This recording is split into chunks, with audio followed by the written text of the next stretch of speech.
Di pagi yang cerah di tengah-tengah Kattegat, kita diperlihatkan dengan anak-anak Ragnar yang sedang asik bermain bersama. Di sana juga terlihat Bjorn yang sangat menyayangi adik-adiknya tersebut. Hingga saat Lagertha datang melihat dari percakapan mereka, kita jadi tahu bahwa Porun telah pergi meninggalkan Bjorn dan putri cantiknya. Namun entah apa penyebab Porun pergi, entahlah, hanya kecap bangau yang dapat menjelaskannya. Bersamaan dengan itu juga terlihat rakyat-rakyat di Kattegat yang datang membawa banyak sekali harta ke hadapan Aslaug. Dengan itu, Bjorn sebagai perwakilan dari ayahnya memberitahu ke para penduduk Kattegat bahwa Paris telah menyumbang banyak harta untuk wilayah mereka. Walaupun keadaan Ragnar yang kini tengah sakit keras, namun Bjorn tak lupa dengan perjuangan-perjuangan ayahnya dulu. Oleh karena itu, walau dengan keadaan seperti apapun, ia memberitahu para penduduk Kattegat bahwa Ragnar lah raja mereka saat ini. Tak lupa dengan Athelstan, walaupun sudah mati, namun Bjorn tetap ingat dan sangat berterima kasih kepada Athelstan karena jika tak ada pendeta itu, maka Kattegat akan sampai di titik ini sekarang. Hingga yang tak saya pikirkan pun terjadi. Tiba-tiba Ragnar menyuruh para warga untuk menahan Floki karena telah membunuh Athelstan. Sumpah nggak nyangka sih perjuangan Floki menemani Ragnar dari awal season 1 berubah pahit seperti ini. What I did for the sake of we talked about that Christian. You also feared his influence. Why don't you admit it? Admit it!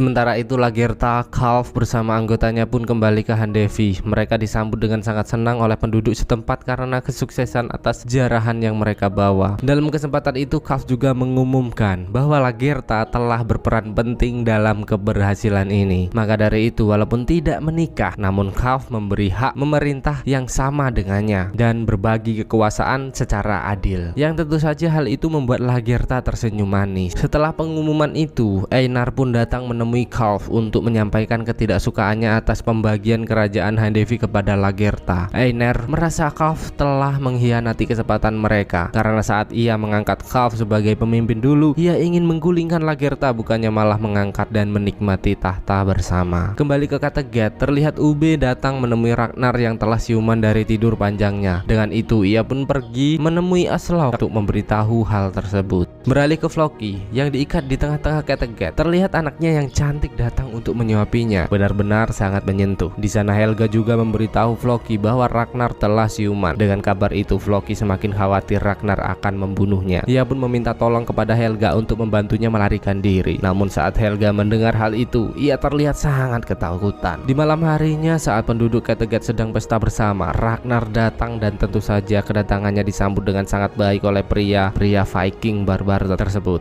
Ragnar pun duduk dan bergabung untuk menikmati suasana meriah malam ini. Hingga di sela-sela perbincangan dengan Ivar, Ube memberitahu Ragnar bahwa Bjorn telah menangkap Floki. Yang ternyata penahanan Floki adalah keputusan pribadi dari Ragnar, dan saat mendengar hal itu ia seperti sangat tak menyukainya. Namun mau bagaimana lagi, Ragnar juga sungkan hati kepada Bjorn jika melepaskan Floki, dan dengan itu Ragnar seperti menyesal sahabat baiknya bernasib kurang baik. Tak hanya itu, Ragnar juga menyayangkan keputusan Bjorn yang membiarkan Rollo tinggal di Paris karena Ragnar tahu betul tentang Rollo. Bersamaan dengan itu ternyata Rollo menerima tawaran dari King Charles di akhir season 3 dan kini tengah melangsungkan pernikahan Gisela. Nampak di sini Gisela yang sangat tidak menyukai pernikahan ini. Namun Charles tetap memaksa demi kekuatan kota Paris. Setelah prosesi pernikahan itu selesai, Gisela begitu ketakutan di malam pertamanya. Namun dengan jam terbang yang tinggi, Rollo berhasil membuatnya penasaran. Emang lu kira gue laki-laki gampangan ya ditinggal bobo, anjay.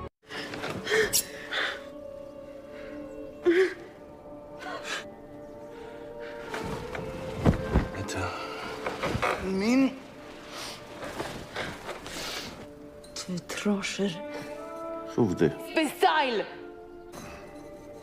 Si dormez? Comment le sait?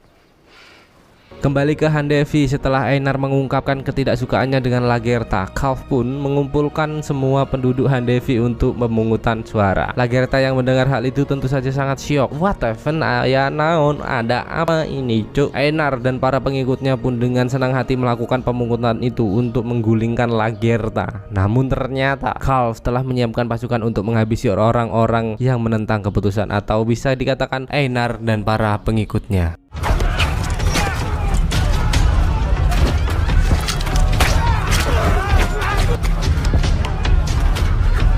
Melihat penyerangan itu, Lagertha pun sangat lega. Di saat Einar sekarat, Lagertha seperti kurang puas dan datang menghampirinya. What the fuck man, burung puyuhku diputung.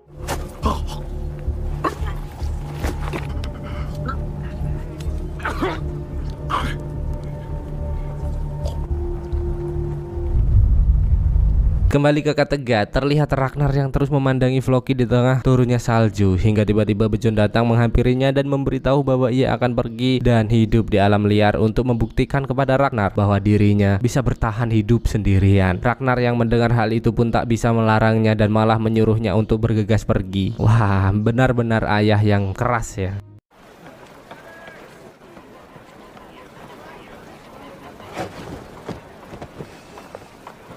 Setelah Bjorn pergi, Ragnar pun mendekati Floki dan memberitahu bahwa ia sangat kecewa karena Floki telah mengkhianati kepercayaan dan kasih sayangnya. Floki beralasan melakukan hal itu karena tak mau melihat Ragnar terpengaruh dengan Tuhan yang salah. Namun Ragnar paham betul bahwa Floki membunuh Atelsan karena cemburu, bukan karena Tuhan. Merasa tak bisa berkata apa lagi, ia pun meminta keputusan dari Ragnar tentang nasibnya. Bersamaan dengan itu, terlihat Cynric yang berpamitan kepada Rollo bahwa ia akan melanjutkan perjalanannya sebagai pengembara. Mendengar hal itu, Rollo sangat terkejut. Lantas bagaimana cara ia berkomunikasi dengan bangsa Paris jika Cynric pergi? Hingga tiba-tiba seorang penjaga mendatangi Rollo dan memberitahu bahwa ada seseorang yang ingin menemuinya, yang ternyata adalah Eirik, salah satu anggota Ragnar yang tinggal di Paris bersama Rollo. Pria itu mengatakan bahwa anggota mereka banyak yang tak senang melihat Rollo menjadi bangsawan di Paris dan berniat melawan Ragnar. Dengan itu ia meminta Rollo datang ke perkemahan untuk memberi penjelasan. Dan benar saja, Rollo pun datang ke perkemahan yang tentu saja hal itu membuat Eirik dan lainnya sangat lega. Namun apa cuk, ternyata Rollo datang bukan untuk kembali ke asal usulnya, melainkan datang untuk membantai mereka semua. Gila sadis sih, sumpah, temannya sendiri loh.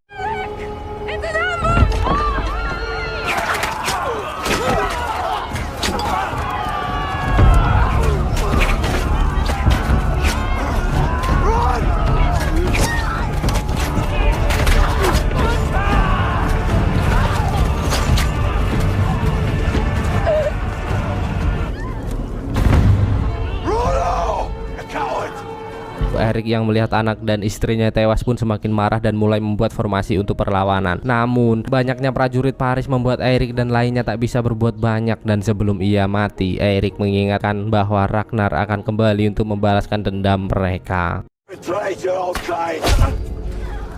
But we shall be revenged, Ragnar!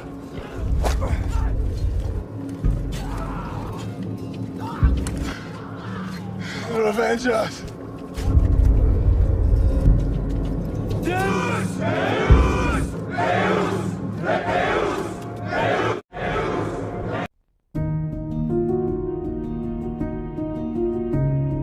Kembali ke Kattegat, di tengah dinginnya malam, salah satu anggota datang dan memberitahu bahwa Floki melarikan diri. Melihat ekspresi dari Ragnar, kita jadi tahu bahwa Ragnar tak begitu mempermasalahkan hal itu. Namun ia harus tetap berpura-pura tegas demi menghormati keputusan Bjorn.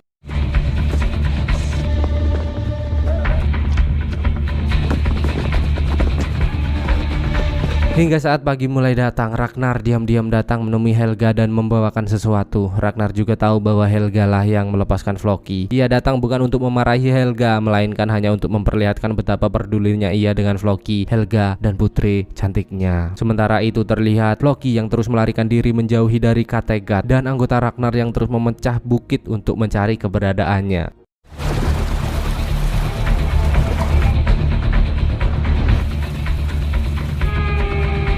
Bersamaan dengan itu juga terlihat Raja Egbert yang memberitahu petinggi kerajaan Wessex bahwa ada beberapa bangsawan di Mercia yang telah menggulingkan dan menahan Quentrid beserta putranya di sebuah menara. Bahkan mereka telah mengklaim kekuasaan Mercia dan menolak tunduk kepada Wessex. Maka dari itu Egbert menegaskan bahwa Mercia telah melanggar kesepakatan dan tak dapat ditoleransi lagi. Atas masalah ini Egbert mengatakan bahwa ia telah mengundang Raja Aile bergabung untuk membantu mereka dan menggunakan kekuatan untuk memerangi Mercia. Setelah perdebatan itu, Raja Egbert dan Aethelwulf dibuat kaget saat beberapa prajurit kembali dengan membawa kotak yang berisikan kepala pengintai di Mercia yang telah terpenggal. Dan tak mau mengulur-ulur waktu lagi, Aethelwulf beserta pasukannya pun bergegas untuk kembali menaklukkan Mercia. Setelah Aethelwulf pergi, kalian masih ingat kan jika sebenarnya Egbert tertarik dengan Judith? Yes, oleh karena itu setelah kepergian Aethelwulf, Egbert menyuruhnya melakukan sebuah permintaan dan Egbert akan menurutinya sebagai tanda bahwa ia peduli dengan Judith. Tak muluk-muluk, Judith hanya ingin pandai melukis seperti Athelstan dan mendalami keagamaan, dan Egbert langsung menyetujui hal itu. Padahal zaman dulu wanita tak boleh belajar dan menyebarkan keagamaan. Namun demi rasa pedulinya, Egbert tak mempermasalahkan hal itu. Sementara itu setelah membantai kaumnya sendiri, kini Rollo semakin dekat dengan Count Odo dan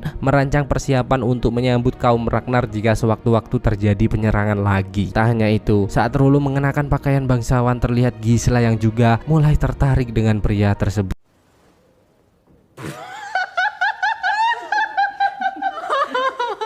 Dan gini, kita diperlihatkan dengan Bejon yang terus berusaha hidup di alam liar di tengah badai salju yang sedang berlangsung.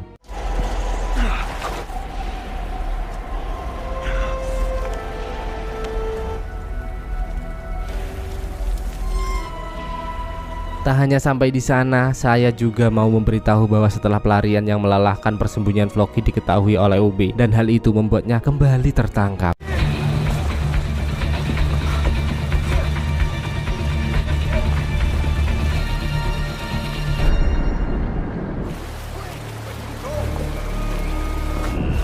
He's here!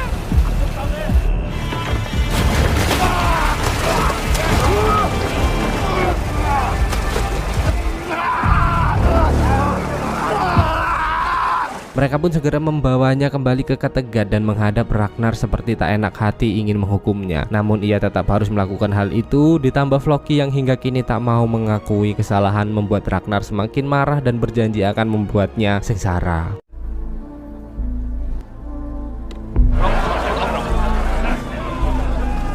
Ragnar pun kembali ke ruangannya dengan amarah yang begitu memuncak. Bahkan Aslok yang berusaha membela Floki pun ikut menjadi sasarannya. Ragnar menegaskan bahwa ini bukan tentang kepercayaan, melainkan kesetiaan. And trust!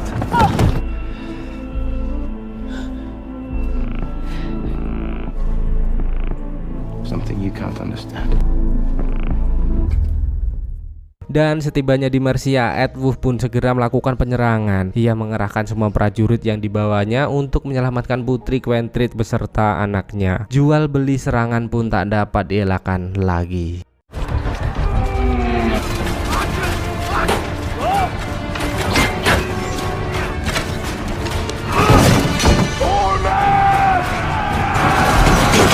Terdengar seorang prajurit yang memberikan sebuah kunci ke rekannya untuk pergi ke menara dan membunuh Quentrid. Mendengar hal itu, Aethelwulf pun tak diam saja. Ia terus berlari untuk menghentikan prajurit tersebut. Mendengar perintah untuk menghabisi Quentrid, dua wanita yang menjaga Quentrid pun melakukan penyerangan. Dengan itu, Quentrid pun terus melawan dua wanita penjaga tersebut. Terlihat Quentrid yang sangat kewalahan, namun untunglah setidaknya ia bisa mengulur waktu untuk menunggu kedatangan Aethelwulf.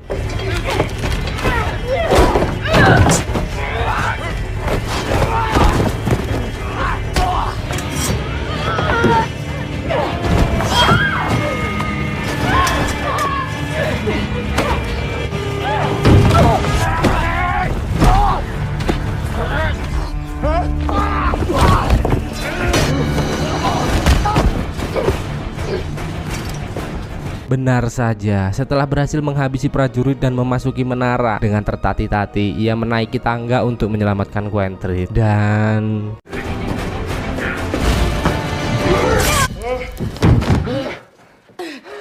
So long, sir. di sisi lain, kini Ragnar yang melihat Helga sedang sibuk pun menanyakan apa yang sedang dikerjakannya. Di sini saya syok saat Helga mengatakan bahwa anaknya telah tewas. Kenapa nggak ada penjelasannya, Bang? Kayak filmnya gimana sih? Mengetahui anak Floki tewas walau dengan keadaan yang sekarat, ia tetap terus berusaha menggali tanah itu. Floki.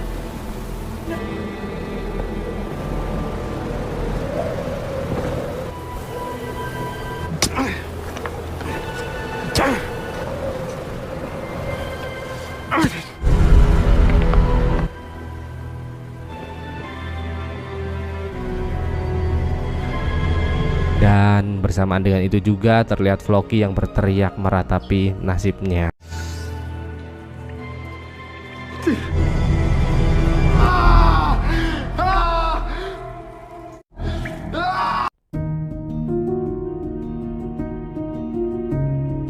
Ternyata berita Bejon yang meninggalkan Kattegat telah terdengar di telinga Erlendur. Maka dari itu ia mengingatkan Kalf untuk tidak menyanyiakan kesempatan ini. Mungkin Kalf baik dan menginginkan Lagertha bersamanya. Namun hal itu belum tentu berlaku terhadap Bejon. Karena seperti yang kita tahu, perjanjian mereka dari awal adalah Kalf menjadi pemimpin dan Erlendur membalas kematian ayahnya dan menghancurkan Kattegat. Dengan itu Erlendur dan Kalf pun diam-diam memanggil seorang pembunuh bayaran untuk menghabisi Bejon. Tak tanggung-tanggung demi kematian Bejon, Erlendur memberikan cincin istimewa dari mendiang ayahnya untuk hadiah, dan bahkan Kalf juga menjanjikan emas yang melimpah untuk hal itu. Di lain tempat terlihat Bejon yang sedang sibuk memasang ranjau berburu binatang liar di tengah badai salju agar tetap dapat bertahan hidup. Di lain tempat juga terlihat Helga yang terus setia menemani Floki. This is Wonder Woman, wanita cantik sebagai dewa dan dapat menerima keadaan Floki dalam bentuk apapun. Keren. Ini tuh kayak kisahnya yang ditetesin sama bisa ular, tapi ini air lalu dibantu sama istrinya ditampung gitu. Saya pernah dengar sih kisah Loki yang membuat bumi bergoncang. Alah, kisah mitologi lama sih. Lanjut.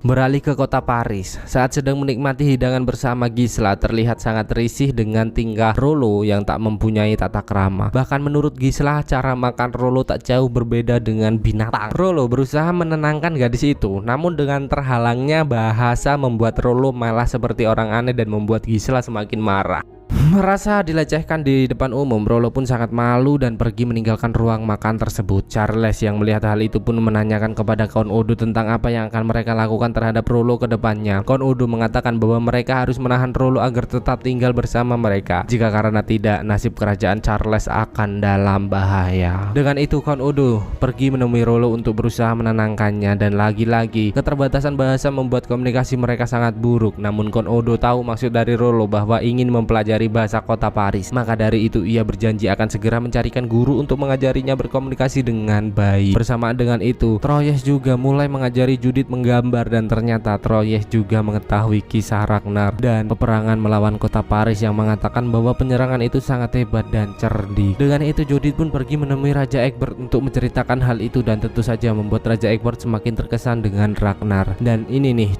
adegan paling membagongkan. Rollo si gagah perkasa juga terlihat bodoh saat belajar membaca. Non mult vos conos Helmut.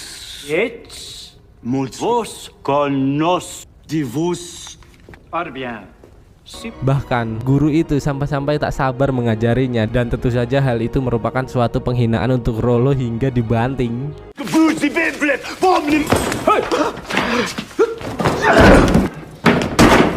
Beralih ke pondok Bejon, terlihat ia sedang mengambil sebuah tong berisi penuh dengan anggur yang telah lama ia simpan. Saking senangnya dengan anggur itu, Bejon tak menyadari ia meminumnya hingga larut malam sembari melihat keindahan alam semesta. Hingga saat ia terbangun, terlihat seekor beruang yang seperti terus mengikutinya. Bersamaan dengan itu, Ragnar juga tengah berusaha menghibur putra-putranya dengan menceritakan dewa-dewa hebat dari bangsa Viking. Dan dari cerita Ragnar kita bisa menyimpulkan bahwa ia belum melupakan kejadian yang menimpa istrinya dulu, yaitu perselebewannya dengan Harbard. Mendengar hal itu, Aslok pun segera mengalihkan pembicaraan karena ia benar-benar ingin melupakan hal itu. Dan kini Bejon mulai merasa terusik dengan beruang yang terus mengawasinya. Dengan itu, ia mulai mengambil senjatanya untuk membantai beruang tersebut. Dan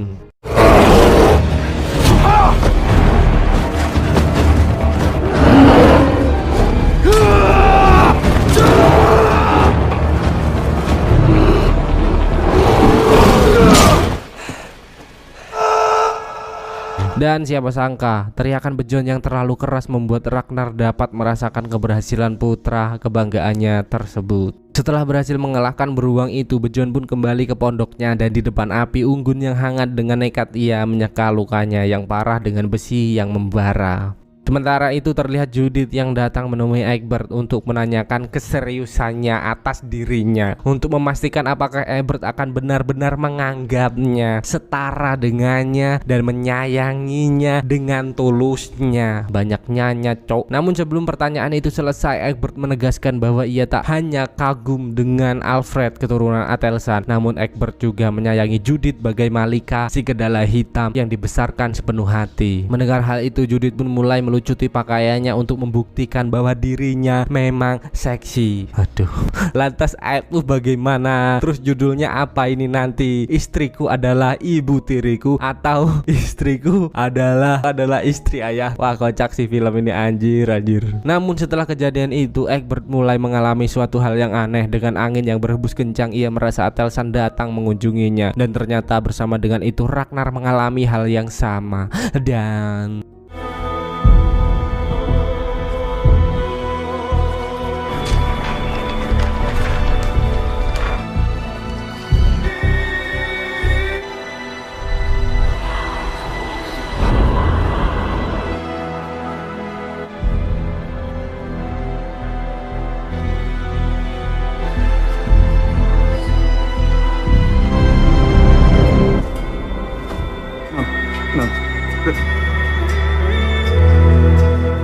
dengan kejadian yang dialami Egbert, ia pun datang menemui Judith untuk memberitahu bahwa Atelsan telah meninggoy. Ya, Egbert sangat yakin dengan kejadian yang dialaminya semalam adalah pertanda bahwa Atelsan telah meninggal dunia. Hingga mereka pun keluar dari istana untuk menyambut kedatangan Ealhwulf atas keberhasilannya menyelamatkan Quentrid dan Magnus. Di sana Judith juga menyambutnya dengan sangat baik, seolah-olah ia dengan Egbert tak terjadi apa-apa saat Ealhwulf pergi meninggalkan kerajaan. Sementara itu Ragnar yang merasa tak tega melihat Floki terus-terusan tersiksa, ia pun mengambil sebuah kampak tajam dan datang menghampiri Floki, bukan untuk membunuhnya, melainkan untuk melepaskan pria tersebut.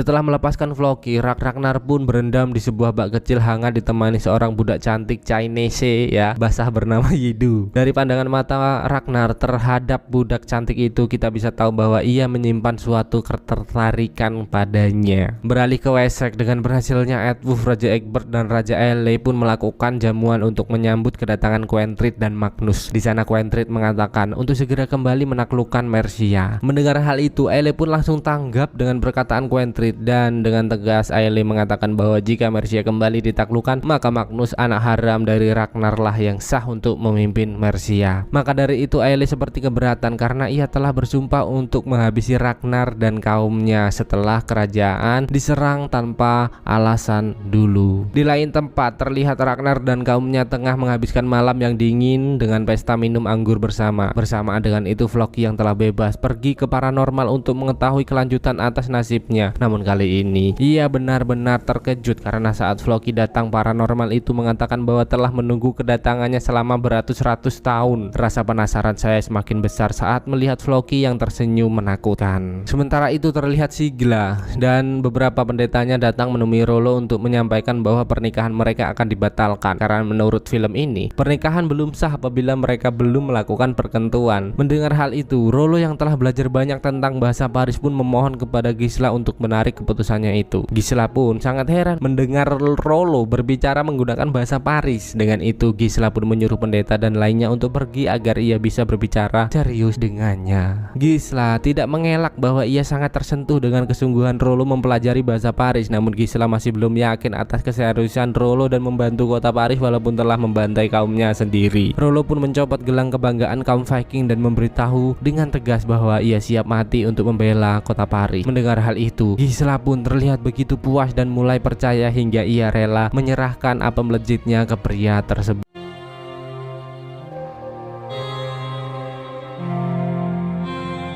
Dan kini Ragnar yang semakin tertarik dengan Yidu pun datang menghampirinya. Di tengah salju yang turun, Ragnar menanyai Yidu dari mana ia berasal. Karena dengan melihat gerak-gerik Yidu, Ragnar yakin bahwa gadis itu bukan dilahirkan untuk menjadi budak. Dengan itu Yidu pun menjelaskan bahwa ia pernah melakukan pelayaran bersama keluarganya, namun nasib sial menghampiri mereka. Sekelompok perompak datang dan menyerang sehingga membuat beberapa keluarganya tewas, dan hingga akhirnya ia bernasib sial menjadi budak di sini.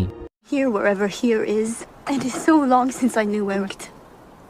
Too bit for a slave to obey. A slave does not really. Setelah mendengar hal itu, Ragnar pun membawanya pergi ke suatu tempat di mana itu adalah tempat pribadi Ragnar yang berada di pinggiran Kattegat. Tak hanya itu, Ragnar juga memberitahu kebebasan ke Yidu atau melepaskan Yidu sebagai wanita freedom. Yidu heran dengan perlakuan Ragnar. Namun apa pentingnya hal itu, setidaknya kini ia tak menjadi budak lagi. Bersamaan dengan itu terlihat Bejon yang bersiap untuk pergi ke suatu tempat. Namun di tengah perjalanan ia merasa ada yang mengawasinya dari kejauhan. Dan benar saja, ternyata pria pembunuh bayaran yang diutus oleh Erlendur dan Kalf berhasil menemukan keberadaannya. Adu mekanik pun tak dapat dihindarkan lagi. Pembunuh bayaran itu terlalu cepat dan kuat sehingga membuat Bejon sangat kewalahan.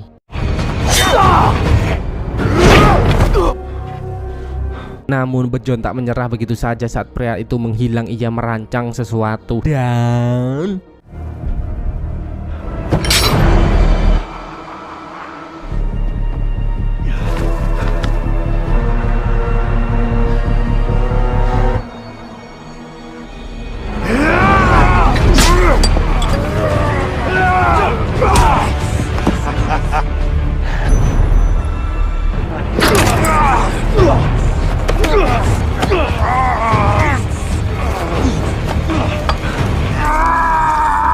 dengan pengalaman yang didapatkannya selama di alam liar membuat Bejon kuat, cerdik, dan begitu lincah sehingga ia berhasil memanfaatkan kesempatan dan melumpuhkan pria tersebut. Dengan cincin yang dilihatnya, Bejon menanyakan siapa yang mengirimkannya datang sini. Namun pembunuh bayaran itu tak mau memberi informasi sehingga dengan terpaksa Bejon pun membunuhnya dengan sangat sadis.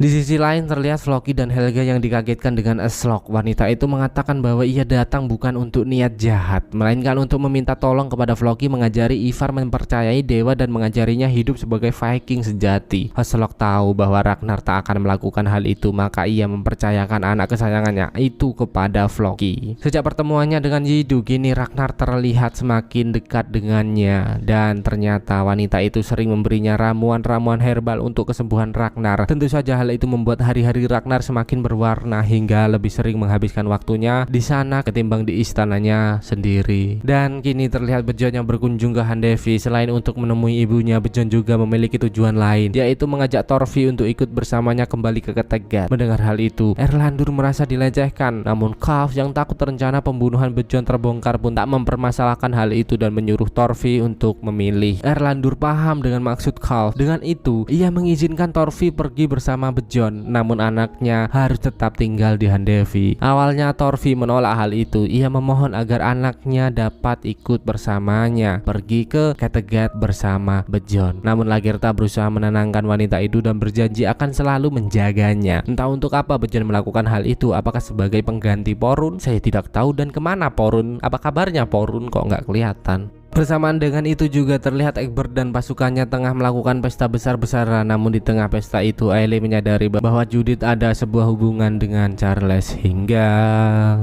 Judith! It's all conscience and against all the holy scriptures. Some gross and indeed. What are you? The very worst example of if Aethelwulf asked my I would. Dan kembali ke Kattegat. Dengan panik Ube datang memberitahu Aslok bahwa ada sekelompok orang asing yang datang. Benar saja.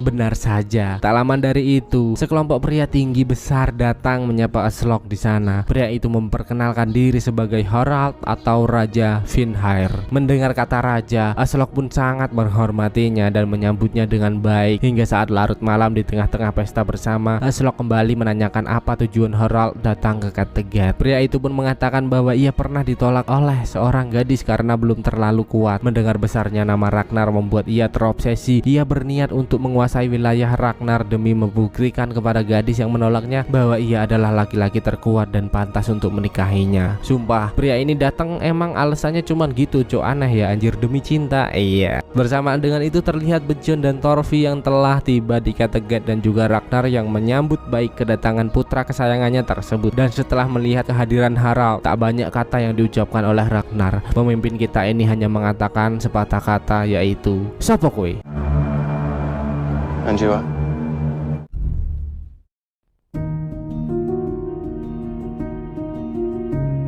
Singkat cerita, terlihat Kalf yang datang menemui Erlandur untuk menyampaikan dugaannya bahwa Bjorn telah membunuh utusan mereka. Namun Erlandur tak terlalu mempermasalahkan hal itu. Dengan adanya Torfi di samping Bjorn pasti akan membuat mereka mengetahui kelemahan Ragnar. Dan saat itu tiba, maka mereka akan segera melakukan penyerangan secara langsung. Bukan tanpa alasan Erlandur berkata seperti itu, karena jika Torfi tak mau memberi informasi, maka Erlandur tak akan segan untuk membunuh anaknya. Dan pasti Torfi paham betul atas hal tersebut. Hingga perkataan mereka pun terhenti saat Lagertha datang memberitahu Kalf bahwa dirinya kini telah hamil anaknya. Memang sih ada adegan selebeu teteu di antara mereka sebelumnya, namun tidak saya tampilkan karena terlalu barbar, cok, serius. Mendengar berita kehamilan itu, Kalf pun mengajak Lagertha untuk segera menikah dan menguasai Hendevi bersama. Di sisi lain, karena penasaran, Bjorn pun datang menemui Harald untuk menanyakan seberapa kuat pasukan yang ia miliki.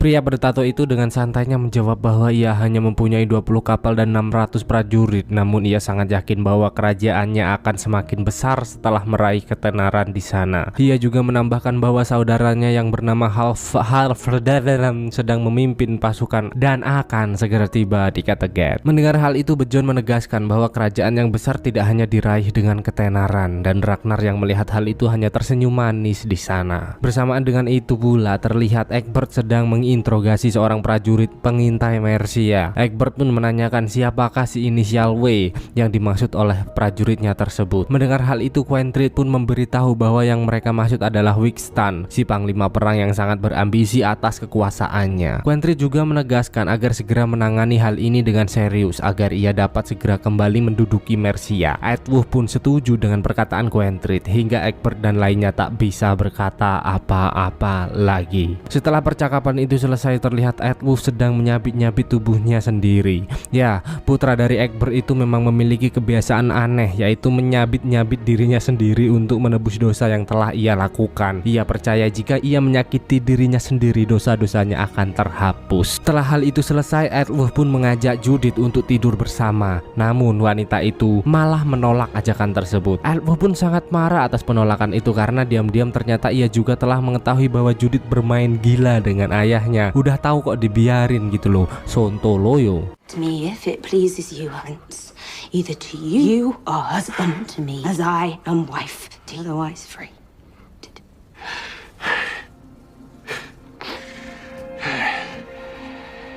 Atas kejadian itu, Judith pun segera menemui Egbert untuk memberitahu bahwa Eadwulf telah mengetahui perbuatan mereka. Namun bukannya sungkan atau khawatir, Egbert malah mengambil sebuah cincin milik mendiang istrinya dan menyuruh Judith untuk memakai cincin tersebut. Yang artinya adalah Egbert tetap tegas dengan keputusannya agar Judith selalu menemaninya walau apapun yang terjadi. Wah, bener-bener mertua edan ini. Kalau ini jadi bapakku udah ku bantai anjing. Singkat cerita, terlihat seseorang prajurit yang datang menemui Charles untuk memberitahu bahwa Count Odo tengah merencanakan sesuatu untuk merebut tahta darinya. Mendengar hal itu, Charles sangat bingung. Bagaimana bisa orang kepercayaannya merencanakan hal seperti itu? Charles pun menyuruh pria untuk memberinya bukti, dan benar saja datanglah seorang wanita yang bernama Siti yang mengaku sebagai wanita simpanan Count Odo dan mengatakan hal sama persis seperti yang dikatakan oleh prajurit tersebut. Entah ini akal bulus untuk menjatuhkan Count Odo atau memang benar-benar begitu faktanya,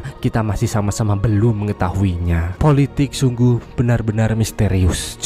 Namun yang jelas dengan perkataan itu membuat Charles sangat khawatir dan menyuruh Siti mencari informasi lebih dalam untuknya. Bersamaan dengan itu juga terlihat Harald yang memberitahu keseriusannya untuk membantu Kattegat dan memerangi kota Paris. Namun Bjorn tak mempercayai hal itu karena ia tahu bahwa Harald adalah pria yang sangat ambisius. Hingga perkataan Harald sebelumnya pun terbukti. Terlihat kapal-kapal mendekat yang ternyata adalah Halfdan, Hadan dan pasukannya. Susah namanya, bajingan. Harald pun menyambut dengan gembira kedatangan mereka dan segera mengajaknya untuk menemui Ragnar. Dengan semangat Halfdan memberitahu kepada Ragnar bahwa ia ingin segera pergi ke Paris bersamanya, dan ia juga memberitahu bahwa ia sangat membenci kaum Kristen dan berniat segera membantai mereka satu persatu. Dan Ragnar yang tak mau banyak bicara pun hanya terdiam, tak mengeluarkan sepatah kata pun.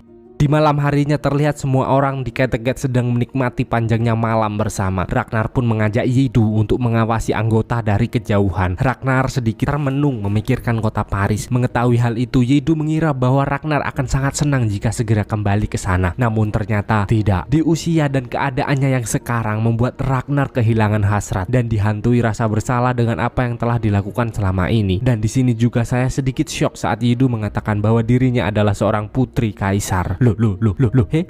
Bersamaan dengan itu Harald tengah sibuk memberitahu Halfdan tentang kehebatan Bjorn membantai beruang dengan tangan kosong. Hingga saat Floki datang, ia juga memberitahu kepada Halfdan bahwa Floki si ahli pembuat kapal. Namun nasibnya kurang beruntung karena Harald tahu bahwa hubungannya dengan Ragnar tidak baik-baik saja. Halfdan pun penasaran bagaimana mungkin si pembuat kapal yang berjasa untuk Kattegat kini malah dibenci pemimpinnya sendiri. Ia pun memanggil Floki untuk minum bersama dan saat itulah mereka mulai mengenal satu sama lain dan saling cipokan. Enggak cipokan kok.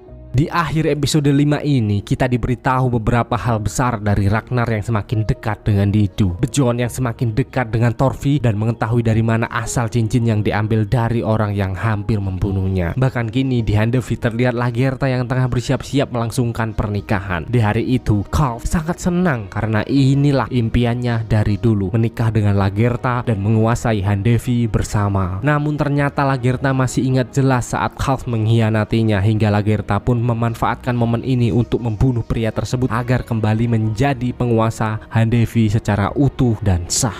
Wow, cinta dibalas dengan perbun. Aduh, ngeri lah pokoknya orang Viking tuh. Setelah Karl tewas, ia pun keluar dan memberitahu para penduduk Handevi, dan karena hal itu otomatis membuat para penduduk berpikir bahwa Lagertha lah pemimpin mereka satu-satunya.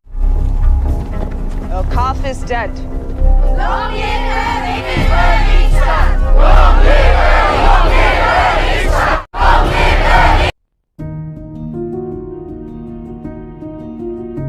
Walaupun Karl mati di tangan Lagertha, namun ia tetap memakamkannya dengan baik untuk memberi penghormatan terakhir atas jasa-jasanya dulu. Melihat Erlendur yang mendekatinya, Lagertha mengira bahwa pria itu akan pergi setelah kematian Karl, namun ternyata tidak. Seolah-olah tidak pernah terjadi apa-apa, Erlendur mengatakan kesiapannya pergi membantu Ragnar kembali ke Paris. Wah, Erlendur belum tahu aja kalau Bjorn telah mengetahui niat buruknya. Tunggu tanggal mainnya, nah. Di sisi lain terlihat Ragnar yang memberitahu bahwa 3 minggu lagi ia berencana untuk berangkat ke Paris. Mendengar hal itu semua pengikutnya pun terlihat sangat bersemangat, tak berbeda juga dengan Harald dan Halfdan. Tak hanya itu, dalam kesempatan ini Ragnar juga melakukan sebuah ritual wajib untuk Ube dan Hafitzer, yaitu penyerahan gelang khas yang menjadi tanda khas kaum Viking bahwa mereka mulai beranjak dewasa dan sebagai pengingat bahwa mereka sangat percaya akan adanya para dewa Odin.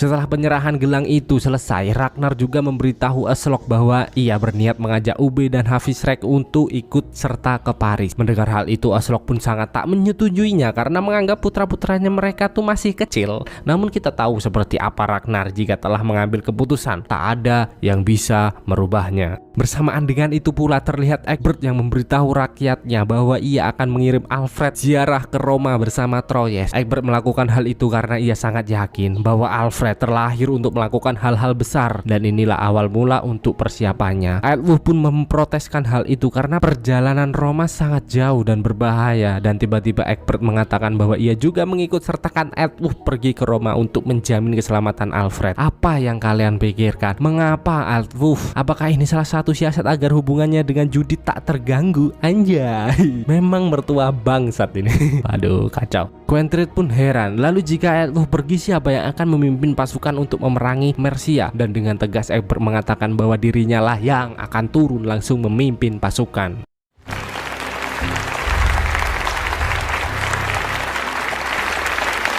How long would it take to walk? Father, Your Highness, we will walk the whole journey. Is one Very tiring. all will be filled with. Sebelum keberangkatannya ke kota Paris, Ragnar pun meminta obat-obat yang sering diberikan Yidu padanya. Namun entah rencana apa yang dirancang Yidu, wanita itu bersikeras untuk ikut ke Paris bersama Ragnar dengan alasan tak ada orang lain yang dapat membuat obat-obatan untuknya. Oh bener juga ya.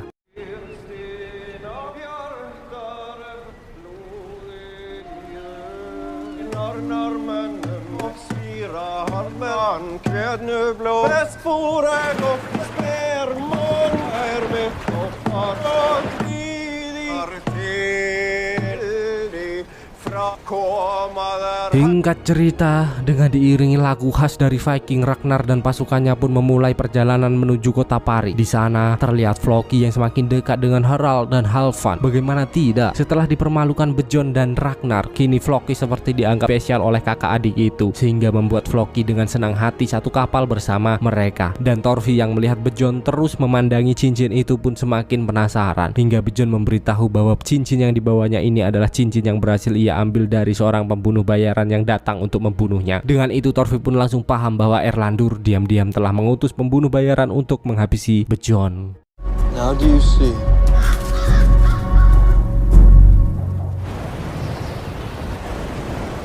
Kali ini adalah perjalanan pertama bagi Ubbe dan Havisrek. Maka dari itu Yidu pun menyanyikan sebuah lagu untuk mereka berdua agar lebih tenang, hingga badai pun turun mengiringi perjalanan ini.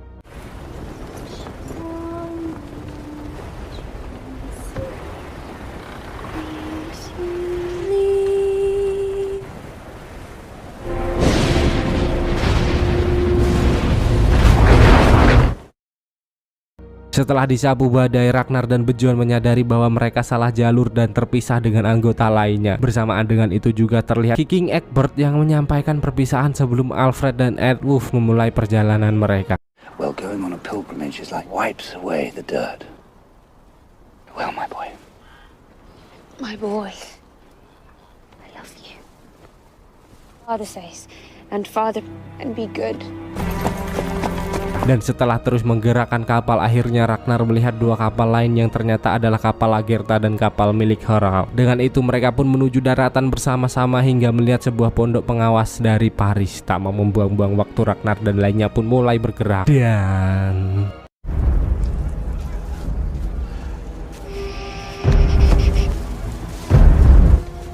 sementara itu, setelah kepergian Ragnar, Aslok kembali didatangi oleh Harbard yang tentu saja membuat Aslok semakin penasaran dengannya. Bahkan pria itu mengatakan akan membebaskan Aslok dari kesengsaraan.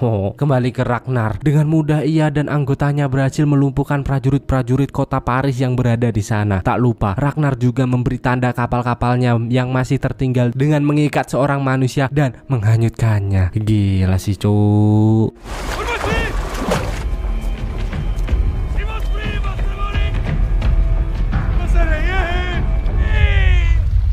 Di sana juga terlihat Erlendur yang terus mengancam Thorfinn untuk membunuh Bjorn. Bahkan dengan tegas ia akan membunuh anaknya jika Thorfinn tak mau mengikuti kemauannya tersebut. Hingga Bjorn memanggil Ragnar untuk memperlihatkan bahwa api isyarat telah dihidupkan, yang berarti kedatangan mereka akan segera diketahui kota Paris.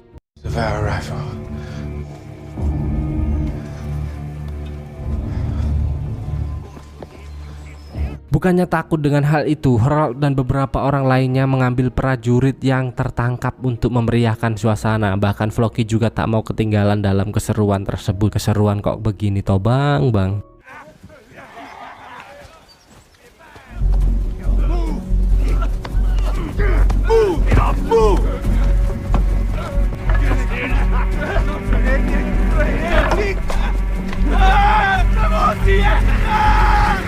I want you to put the fire up.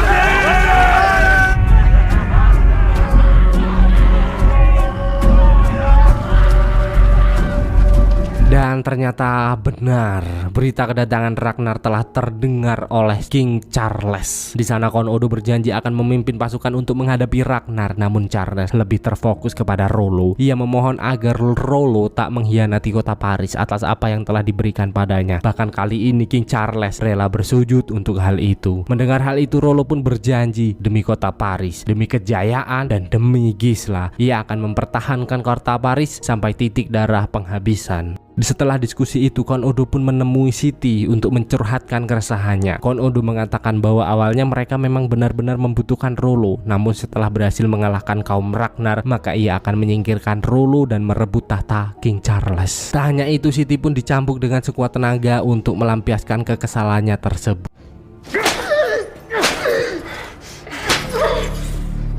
Long live the Emperor. Kembali ke Ragnar, di sela-sela perjalanan ia meminta jamu herbal yang disediakan oleh Hidu, dan hal yang tak terduga pun terjadi. Tiba-tiba Ragnar melihat kehidupan masa lampau yang harmonis bersama Lagertha. Bahkan ia juga membayangkan bahwa Athelstan masih hidup. Hingga saat mereka hampir mencapai daratan, Ragnar sangat syok melihat Rollo yang telah menunggu kedatangan mereka. Begitu juga dengan Bejon, ia terlihat sangat marah setelah mengetahui bahwa Rollo mengkhianati kaumnya sendiri untuk yang kedua kalinya.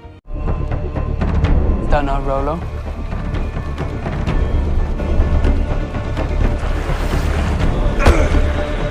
Oh God!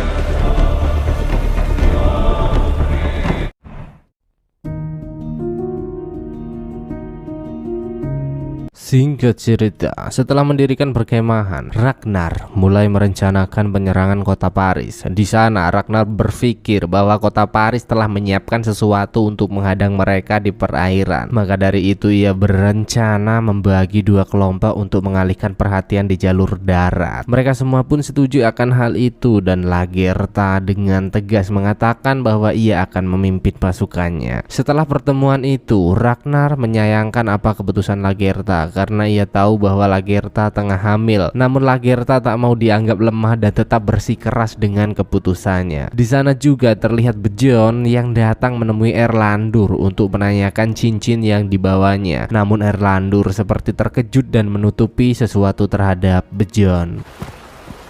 It's not his ring.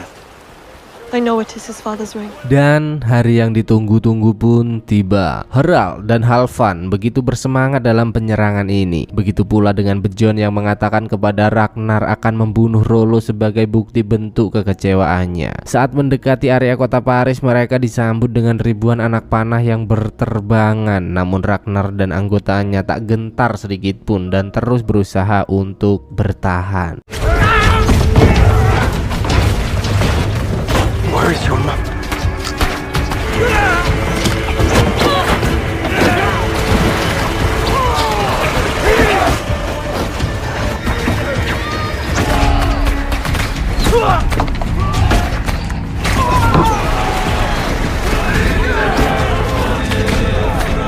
Sementara itu terlihat Lagertha dan anggotanya diam-diam mulai melakukan pergerakan melalui daratan. Namun sial, langkah mereka harus terhambat dengan tanah liat yang membuat mereka sulit bergerak. Hingga Rollo pun menyadari keberadaan mereka dan segera menyuruh para prajuritnya untuk melumpuhkan kelompok yang dipimpin oleh Lagertha tersebut. Rollo benar-benar all-in saat ini untuk membuktikan bahwa ia akan membela kota Paris dengan sepenuh hati. Bahkan Rollo tak peduli saat menyadari bahwa Lagertha berada di sana.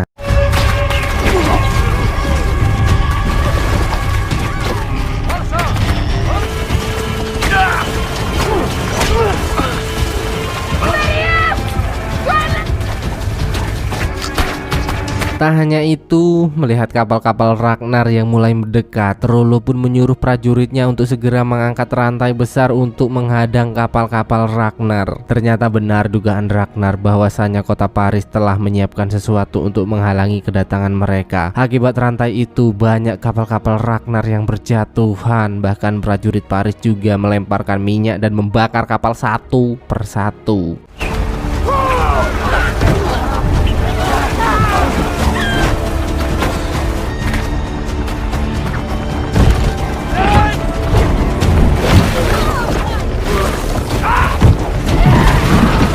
The overturned keel. Cold.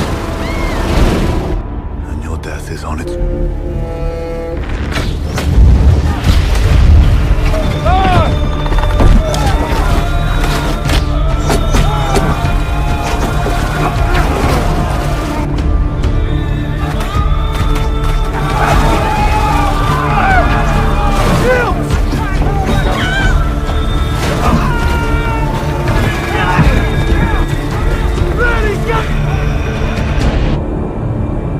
Dan kini anggota Lagertha semakin banyak yang tumbang. Dengan itu ia meminta anggotanya untuk mengambil jalur kiri dan membentuk formasi untuk menahan ribuan anak panah yang berterbangan.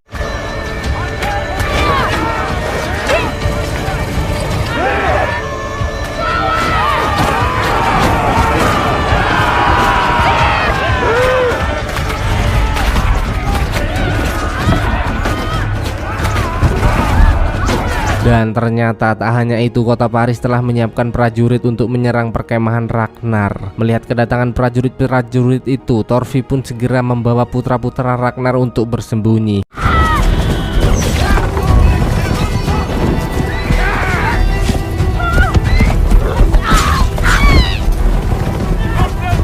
Dan dengan banyaknya pasukan, kota Paris membuat Lagertha dan pasukannya tak bisa berbuat banyak, hingga mereka berhasil dipukul mundur dalam penyerangan tersebut.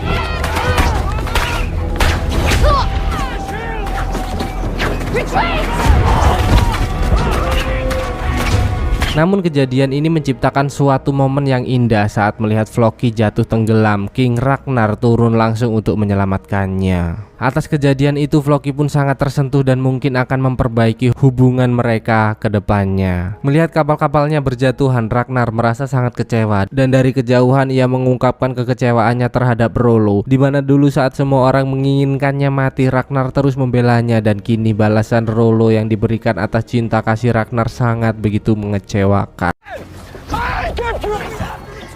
This is how you repay me! Go away! Go away! Come on!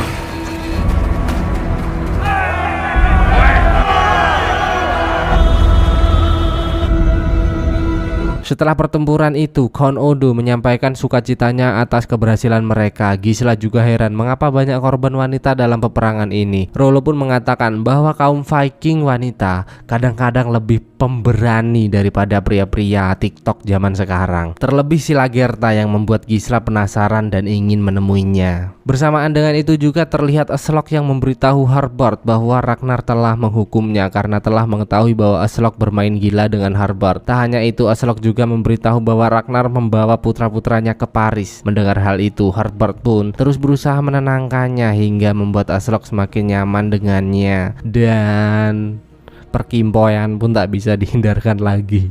Di sisi lain terlihat Raja Egbert yang bersiap-siap melakukan perjalanan ke Mercia karena menurut informasi yang saya dapat, Wigstan telah mengirim undangan pertemuan tertutup untuknya. Bersamaan dengan itu juga terlihat Harbard yang mulai memikat semua kaum Hawa di Kattegat. Sumpah sih dari awal saya tidak paham apa maksud dari tujuan pria ini sebenarnya. Sigurd yang melihat kecabulan pria itu pun hanya bisa memandanginya dari kejauhan. Beralih ke Ragnar, setelah kekalahannya dari kota Paris, kaumnya kembali dibuat terkejut karena ternyata perkemahan mereka juga telah porak-poranda. Terlebih si Floki saat ia datang, ia mendapati wanita yang dicintainya telah terkapar dengan luka yang sangat amat parah. Bagaimana tidak sedih, belum lama ia kehilangan putrinya, kini ia melihat wanita yang dicintainya terbaring lemas. Namun Ragnar dan Bejon sedikit lega di sana karena Yidu, putra-putranya dan Thorfinn berhasil selamat. Dan untuk penghormatan terakhir, Ragnar dan lainnya pun melakukan upacara sakral untuk mengenang anggota-anggotanya yang telah gugur. Di saat hujan turun, Ragnar terlihat sangat bersedih atas kekalahan mereka melawan Paris.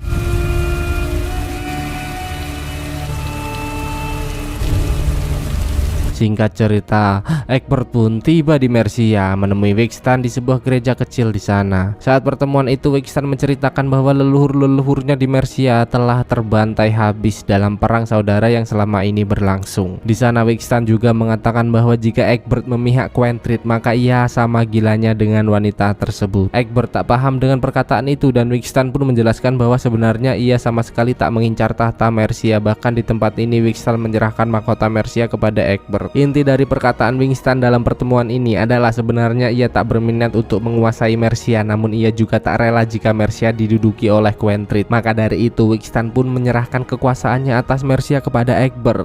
Di sisi lain terlihat Bejon yang datang menemui Ragnar memintanya untuk segera melakukan serangan balasan. Namun Ragnar seperti merasakan sesuatu yang buruk dan meminta Bejon untuk memberitahu para anggotanya untuk segera mundur dari peperangan ini.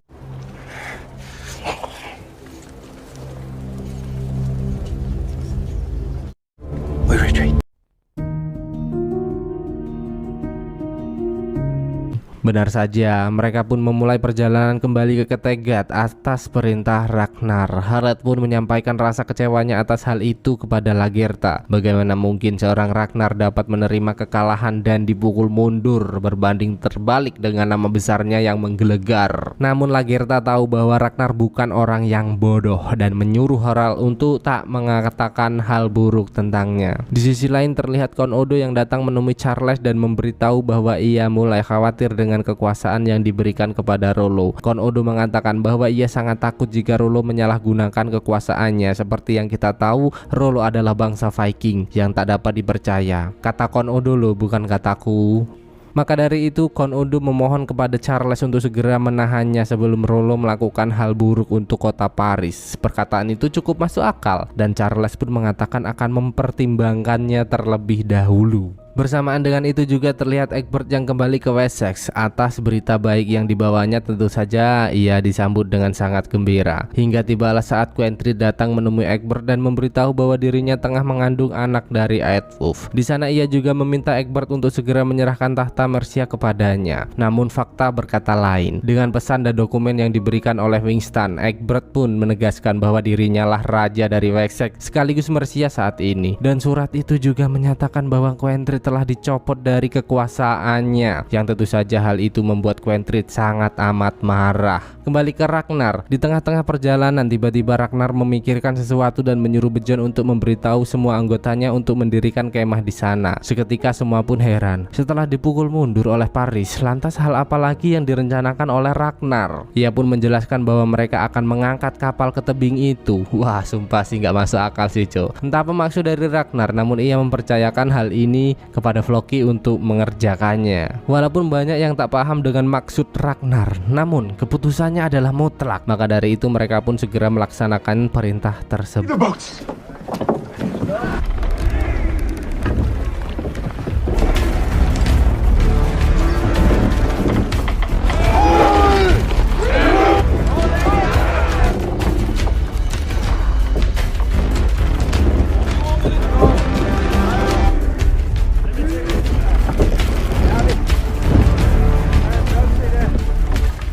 Ragnar Lothbrok, because this is beautiful.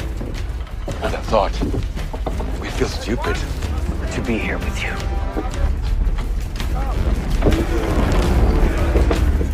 Di sisi lain terlihat Count Odo yang datang menemui Siti untuk memberitahu keberhasilannya memukul mundur Ragnar. Dengan itu Siti pun meminta Count Odo untuk bersedia dicambuk. Ya, setiap kali Count Odo kesal, ia menyambuk Siti dan kini saat Count Odo senang, maka Siti meminta hal yang sama dengannya. Wow, benar saja Count Odo pun bersedia melakukan hal itu. Namun saat penyambukan itu dimulai, tiba-tiba cambukan itu terasa amat keras yang ternyata Ronald lah yang melakukannya. Tanpa belas kasihan Ronald melakukan hal itu, sementara Siti hanya memandanginya dengan kepuasan. Dicambukin sampai meninggoy loh ini, sumpah dah.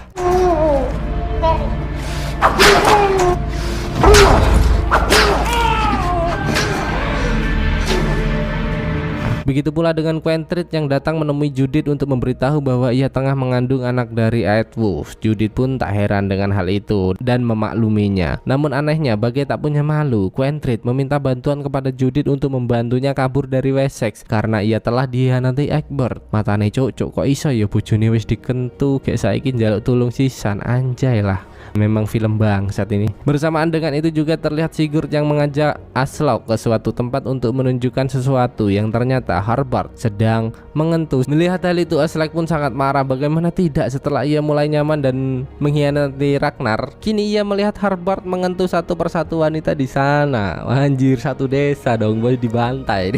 Wah, Harbard memang keren. Saat Harbard datang, ia terus berusaha menenangkan Aslaug dan beralasan bahwa itu adalah cara dewa untuk melepaskan para wanita dari iblis. Wah, sumpah ini sesat cuy, parah sih. Namun entah pelet apa yang digunakan pria itu, dengan mudah Aslaug mulai luluh bro. Bahkan Harbard beranjak pergi tanpa rasa bersalah sedikit pun. What the fuck man.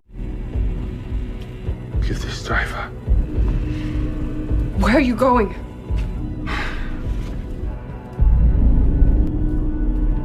Dan setelah Quentrid datang menemuinya, Judith pun pergi menemui Egbert untuk memproteskan hal itu. Ia merasa takut dengan pengkhianatan yang dilakukan Egbert kepada Quentrid akan dilakukan juga padanya. Namun Egbert berusaha menenangkan wanita itu bahwa ia melakukan hal ini karena tak ada seorang pun di Mercia yang menerima Quentrid sebagai ratu. Dan satu lagi, memang benar Egbert sering mengkhianati orang-orang demi kekuasaan, bahkan ia juga sering mengkhianati dirinya sendiri. Namun tidak kepada Judith. Dengan tulus Egbert mengatakan bahwa sangat mencintai istri dari anaknya tersebut. Istri anakku adalah istriku. Waduh, gendeng sih memang.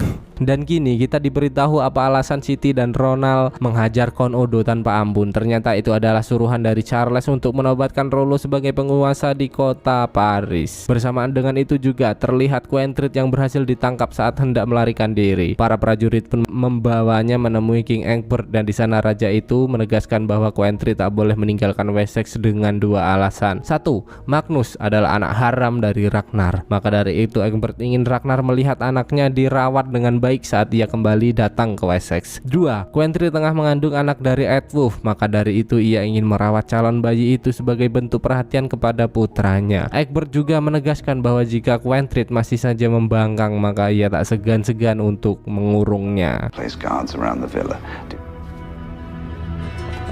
Singkat cerita, terlihat Ragnar merasa kesehatannya kembali menurun dan meminta tanaman herbal kepada Yidu. Namun di sana gadis itu mengatakan bahwa obat persediaan untuk Ragnar telah habis. Ragnar pun merasa dibohongi dan menegaskan bahwa Yidu dibawa ke sini hanya untuk memenuhi persediaan obat untuk Ragnar. Jika tidak, maka sudah tamat riwayatmu. Namun gadis itu bukannya takut atau memberi obat kepada Ragnar. Ia malah mencela dan menyulut emosi pemimpin kita hingga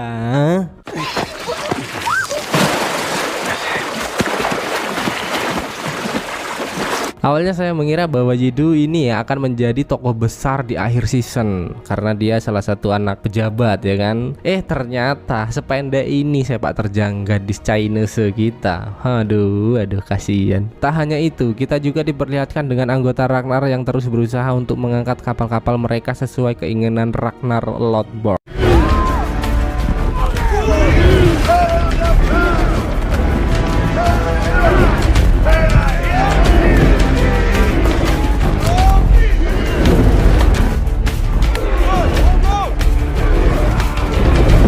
Dan di tengah heningnya malam, Quentrid yang merasa dihianati Egbert pun mulai merencanakan sesuatu. Diam-diam dia menyelinap memasuki kamar Raja Egbert dan menyampaikan kekecewaannya atas pengkhianatan yang Egbert lakukan. Bahkan gadis itu juga menodongkan pisau kecil yang telah disiapkannya. Namun tiba-tiba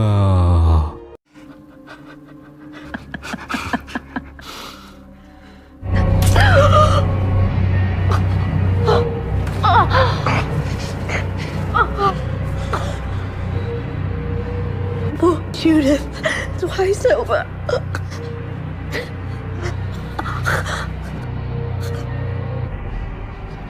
Look what you have made me.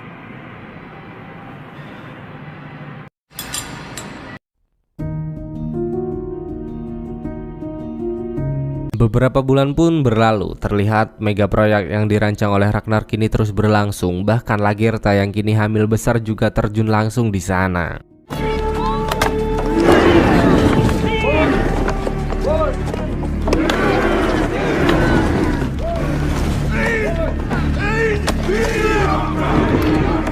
Dan demi mencukupi kebutuhan hidup, Harald dan Halfdan memimpin para prajuritnya untuk merompak di pemukiman-pemukiman warga sekitar. Tanpa belas kasih mereka membantai para warga hanya demi makanan.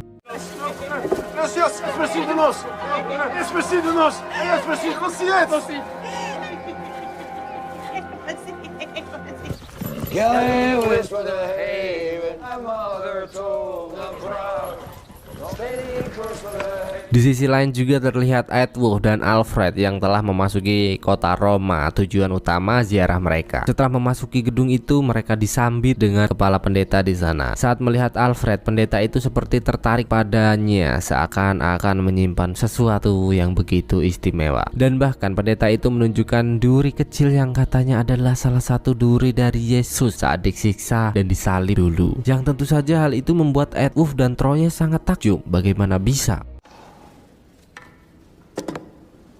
Dan seperti biasa setelah berhasil mendapat jarahan, kaum Ragnar pun makan bersama untuk menikmati hasil yang mereka dapat. Hingga kehangatan mereka terpecah saat Thorfi datang memberitahu Ragnar dan Bjorn bahwa Lagertha sedang dalam bahaya. Mendengar hal itu mereka pun segera pergi menemui Lagertha yang ternyata bayi Lagertha tak berhasil diselamatkan. Tentu saja hal itu membuat Lagertha sangat terpukul dan membuatnya teringat dengan pesan paranormal di season 1 dulu bahwa Lagertha tak akan mempunyai keturunan lagi alias mandul. Namun Lagertha dapat sedikit lega karena melihat anaknya yang gagah perkasa dan mantan suaminya yang selalu setia menemaninya.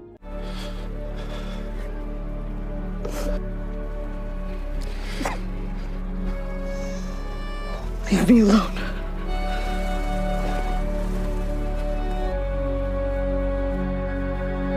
Bersamaan dengan itu juga terlihat King Charles yang menyambit dengan senang atas kedatangan Rollo dan Gisla. Terlihat saat mengetahui putrinya tengah mengandung, Charles menyatakan bahwa mengangkat Rollo sebagai sekutu adalah keputusan yang begitu tepat. Namun ia terus mengingatkan untuk menjaga kota Paris dengan sangat baik. Mendengar hal itu, Rollo pun menyampaikan bahwa telah mengirim beberapa kapal untuk memeriksa keadaan di sekitaran kota Paris karena ia tahu persis bahwa Ragnar tak akan memilih pulang dengan tangan kosong. Di sana Charles juga memberi apresiasi kepada Roland. Tak tanggung-tanggung, setelah apa yang dilakukannya dengan kode Charles memberikan sebuah penghargaan yang hebat, yaitu Pangeran Pembela Kota Paris. Seketika Gisla pun terlihat kurang senang dengan keputusan ayahnya tersebut. Saat para hadirin pergi meninggalkan ruangan, Charles meminta Roland untuk tetap tinggal, yang ternyata ia meminta izin untuk meniduri saudarinya yang menjadikan selir. Siapa itu? Siapa lagi kalau bukan Mbak Siti yang dipecutin. Dan tanpa berat hati Roland pun mengizinkannya. Ya silahkan, monggo, silahkan, gantian nanti. Fuck man. Dan gini kita diperlihatkan dengan prosesi pemberian gelar kepada Alfred yang dinobatkan sebagai pendekar wakil dari Roma.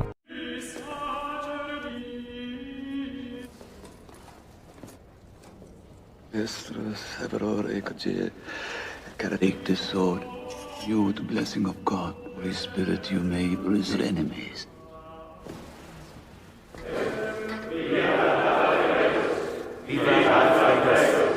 With this most ancient... Rome like Caesar.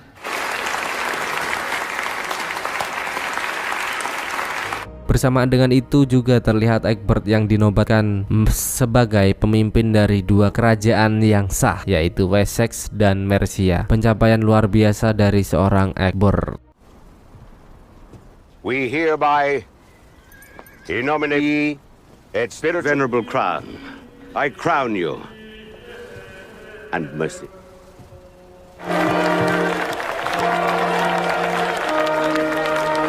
Namun setelah prosesi itu selesai, Raja Aile datang menemui Egbert bahwa dirinya kini merasa dihianati. Dulu sebelum persekutuan terjadi, mereka berjanji akan membagi rata kerajaan Mercia. Namun kini kerajaan itu dikuasai sendiri oleh Raja Egbert. Tentu saja hal itu membuat Aile sangat kesal. Terlebih saat King Egbert mengatakan bahwa persekutuan mereka kini tidak setara atau Raja Egbert berada satu tingkat di atas Aile. Hari pun terus berlalu. Terlihat kaum-kaum Ragnar yang begitu bersemangat hingga Harald datang memanggil Bjorn dan lainnya untuk memperlihatkan sesuatu yang ternyata perjuangan mereka selama ini tak sia-sia, dan berhasil membawa kapal-kapal itu menaiki bukit. Mereka pun bersorak sangat senang. Namun Ragnar berpesan kepada Floki bahwa tugasnya belum selesai. Di malam harinya setelah memenuhi kewajiban malam Jumat, Bjorn menanyakan kepada Thorfi apa yang Thorfi inginkan darinya. Bjorn menanyakan hal itu karena ia merasa sedikit heran di saat Bjorn mengajaknya pergi. Thorfi tak pernah menolak. Gak ada alasan lain mas, hatiku selalu full senyum asal bersamamu, jawab dari Thorfi. Tai. Hingga Thorfi menyadari bahwa Erlendur berniat buruk kepada Bjorn. Dengan itu Thorfi pun memalingkan badannya untuk melindunginya hingga Erlendur mengurungkan niat buruknya tersebut. Di pagi yang cerah terlihat Sigurd yang menemukan jasad Sigi yang tergeletak di pinggiran sungai. Dengan itu ia pun pergi menemui Eslak untuk melaporkan hal tersebut. Namun apa tanggapan dari Eslak? Yes, tak memperdulikan sama sekali bajingan. Padahal itu cucumu loh mbak, anak dari Bjorn loh. Wah kacau sih memang, udah otaknya udah kopong ini mah. Bersamaan dengan itu juga terlihat Erlendur yang tengah melakukan sebuah ritual kecil di sana. Melihat hal itu, Thorfinn pun datang menghampirinya dan menyuruh Erlendur untuk melupakan dendamnya kepada Bjorn dan Ragnar. Namun pria kolot itu sama sekali tak peduli dan bahkan ia ingin Bjorn hari ini mati di tangan Thorfinn. Dengan tegas ia menyuruh Thorfinn untuk meminum darah itu dan menyerahkan busurnya untuk membunuh Bjorn. Jika tidak, Erlendur tak akan segan-segan menghabisi putranya.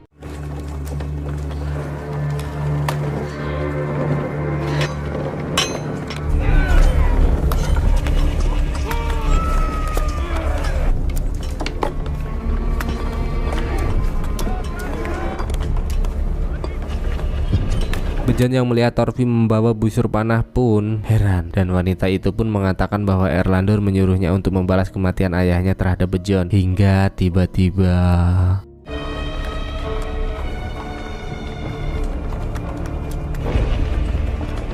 What are you waiting for?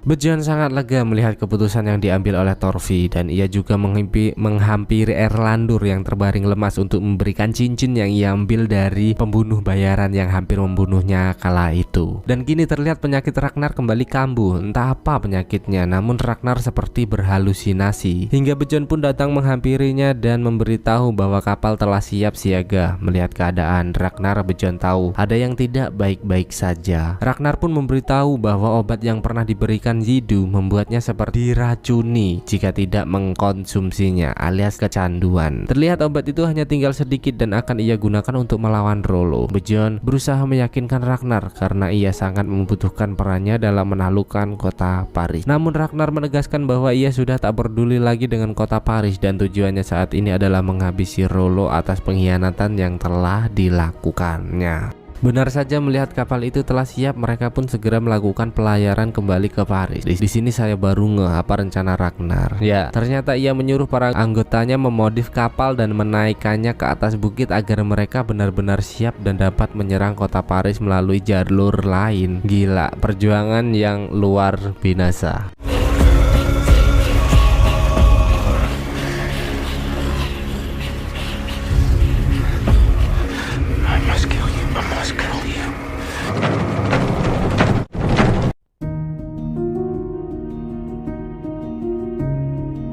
Ragnar dan pasukannya pun telah siap untuk membalas kekalahan mereka dulu. Namun Rollo telah mengetahui rencana Ragnar dan segera menghadangnya. Di pertemuan mereka kali ini, jual beli serangan di atas air tak dapat terelakkan lagi. Sound the horns! To move alongside and board! On line! Advance!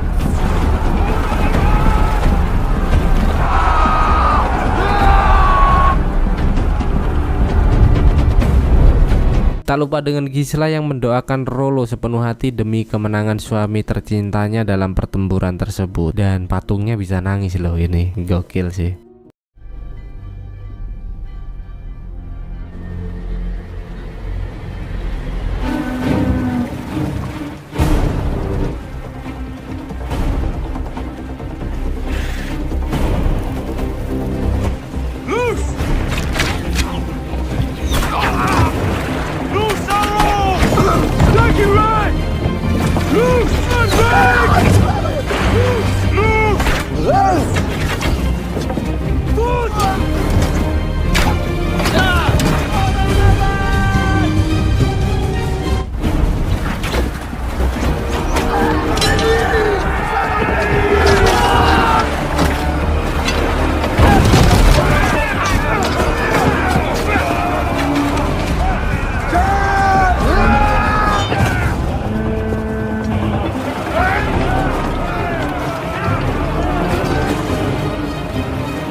Dengan persiapan Ragnar yang sangat matang, kali ini membuat prajurit Paris kewalahan, hingga seorang prajurit menyarankan kepada Rollo untuk mundur terlebih dahulu. Namun jiwa Viking dan keberanian Rollo belum luntur hingga saat ini. Ia pun menusuk prajurit itu dan memberitahu kepada prajurit lainnya untuk tetap melakukan perlawanan. Dengan tegas ia menyorakkan bahwa tak ada kata mundur dalam hidup kita. Sekali terjun kita ke medan perang adalah mengambil kematian atau pulang dengan kemenangan. Ush. Benar saja, kata-kata itu membuat semangat prajurit-prajuritnya bangkit dan Or we die in the attempt. We attack! Beat the drums and have courage! Death! begitu pula dengan Ragnar yang memakan obat herbal terakhir dari Yidu sebagai tanda bahwa ia telah siap untuk menghadapi Rollo secara langsung. Let them try. Row!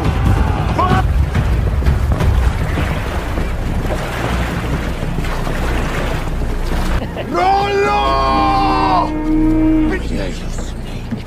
Come my way. Come to Floki. Come to Floki. Now, what else can be done? Row! Row! Stop!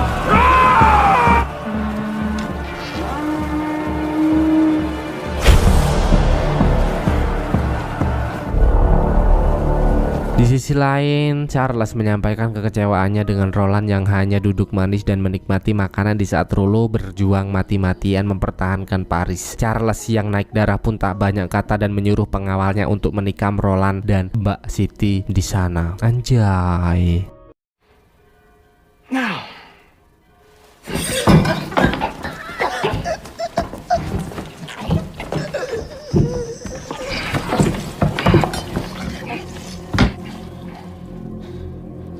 Pertempuran begitu sengit kali ini, terlebih di saat Ragnar dan Rollo berhadapan secara langsung, merinding wes sumpah cok. Di sana Ragnar menegaskan bahwa salah satu dari mereka harus mati hari ini dan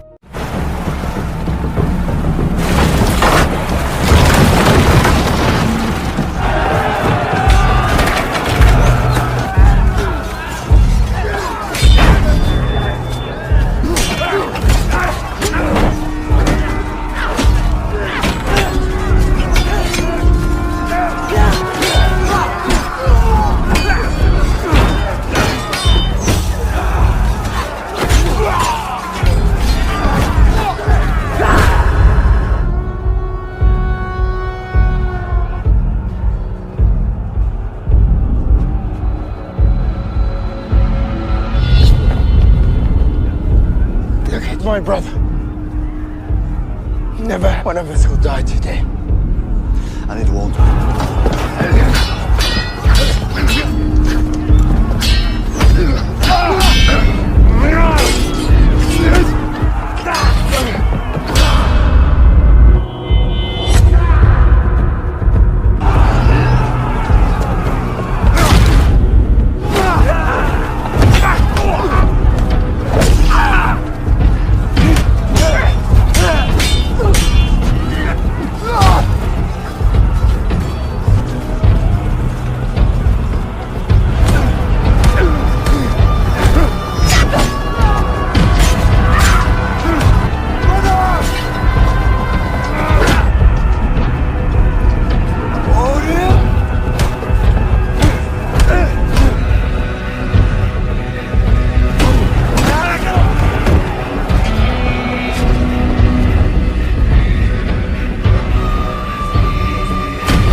Namun di tengah duelnya Ragnar dan Rollo, Floki dan lainnya sangat terpojok. Bahkan saat Lagertha ingin membantu Ragnar, ia malah tertusuk dan terluka cukup parah. Melihat ibunya terbaring lemah, Bejon pun sangat terpukul. Dan Ragnar yang menyadari hal itu segera menyuruh yang lainnya untuk membawa Lagertha kembali ke kapal dan meninggalkan peperangan.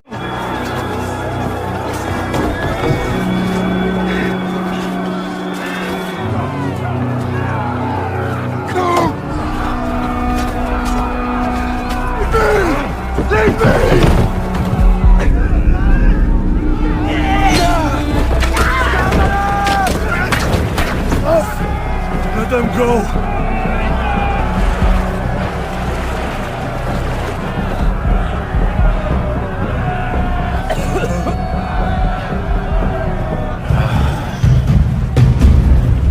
Setelah kembali berhasil memukul kaum Ragnar, Rollo disambut gembira dengan warga Paris. Di adegan ini Rollo seperti tengah memuncaki masa karirnya. Di sana Charles juga menyampaikan kekagumannya terhadap Rollo dan bahkan Charles memberinya mahkota dan menobatkannya sebagai kaisar kebanggaan kota Paris saat ini. Sementara itu, Ragnar dan kaumnya harus pulang dengan kesedihan.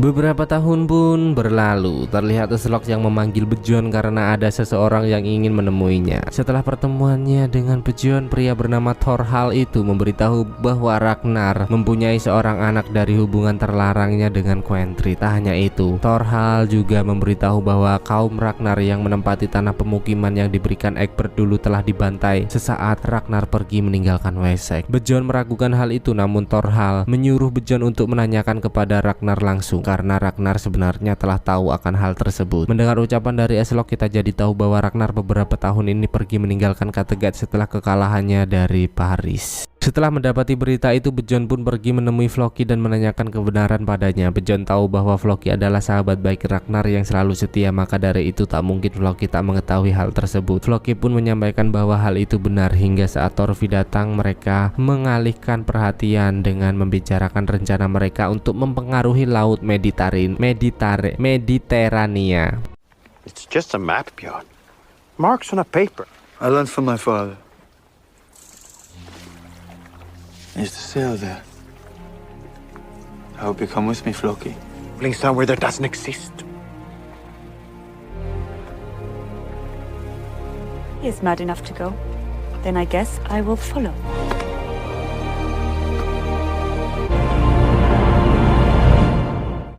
Dan ternyata Ragnar masih hidup. Ia kembali ke Kattegat untuk menemui putra-putranya yang telah tumbuh dewasa dan menemui para penduduknya yang dulu selalu memuja-muja Ragnar. Namun kepulangannya saat ini tak sama dengan kepulangannya dulu. Para warga terlihat biasa saja, seperti Ragnar tak mempunyai harga diri lagi. Dengan itu Ragnar pun sangat marah. Dulu waktu jaya ia diluluhkan bagaikan dewa, dan kini di keadaannya yang sekarang ia seperti kucing yang tak mempunyai majikan. Anjing. Abandon this.